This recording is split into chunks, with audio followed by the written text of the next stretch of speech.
Hey everybody, it's Coach Aaron. New week, new drills. This week we're going to do some catching drills. Okay, so last week we talked about throwing, this week we talked about catching. Just very quickly before we get started, just these kids' gloves. If I can give one piece of advice, if you're going to buy a glove, smaller the better. Okay, a lot of kids show up with gloves that are way too big and they're trying to manipulate a glove that's way too big for them. Smaller the better. Good 7-year-old glove is one for my own son right here. It's an 11-inch glove, but it's all about its shape. So it's an 11-inch child's glove, but it's very shaped, very small, and it's very rounded off.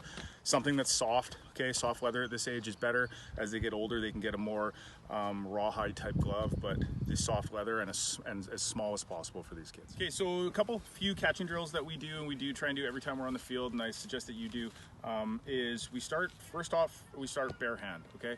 A lot of these kids, as soon as they get a glove on, they really want to get snatchy and really force the glove closed, which is actually the opposite of what we want. We want them to be able to have soft hands and receive the baseball.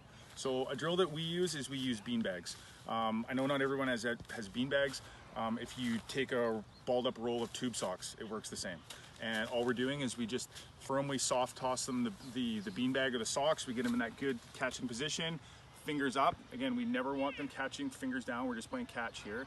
So fingers to the sky, and with that beanbag in a bare hand, they're just gonna be soft and try and absorb the beanbag and not snatch at it. Once we get a few reps of the beanbag and they're comfortable with it, then we move to a tennis ball, okay? And again, we'll flip it with a little bit of velocity, and they're not gonna catch all these, but that's okay. We just want to really imprint with them to be soft and try and cradle the ball as it comes in, as opposed to forcing it and snapping it. If they force and snap it, it's gonna come flying out of their hand. From the tennis balls, we then move to a real baseball. Same thing. No glove, bare hand, fingers to the sky, nice and firmly, and they're just gonna really be absorbing the baseball with their bare hands. Then we always end off, we'll put their glove on their hand.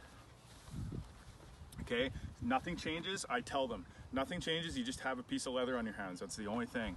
Fingers to the sky, we use a real baseball, nice and firm, and we just get them to be nice and soft and absorb the baseball and not force and snatch at the baseball. Okay, so starting off here, Colton's got no glove, he's in that good position, fingers high, and we're just gonna flip him some bean bags. Attaboy, drop it. Once you catch it, just drop it on the ground in front of you. Here you go, here's another one. Drop it. Here's another one, fingers high. Attaboy, don't snatch at it, nice and soft. Okay, so once we've done a few bean bags or rolled up tube socks or whatever you use, we move to a tennis ball or something that's a little bouncy. Same thing, fingers high. We're just gonna be nice and soft on that ball. Here we go, it's nice and soft. Attaboy, nice and soft. Okay, so now we've gone bean bags, tennis balls, now we're gonna move into real baseballs. I should have mentioned right at the top, but make sure that your child is actually using their glove hand to catch these, not their dominant throwing hand. A lot of them will just naturally go to their throwing hand. Make sure that they're actually doing this with the right glove hand. Say, Colton, fingers up, nice and soft. Attaboy, here you go. Attaboy, okay, so now that we've gone through all 3 stages bare hand, we're gonna introduce the glove. Real baseballs, don't be afraid to actually put a little bit of firmness on this. We don't want to just lollipop the baseball. So fingers high to the sky. Attaboy, drop it in front of you. Quick, quick, quick. Attaboy, here you go. That's all right, last one. Good. I hope everyone enjoyed the catching drills that we covered this week, and all I can say is that try and put both last week's throwing drills and this week's catching drills together, and I would suggest ending off on that T drill and really spend a little bit of time starting with throwing, ending with catching. Again, I hope you enjoyed them, and next week we'll move into some hitting drills and some more, a little bit of advanced fielding, catching, and throwing drills. Thanks.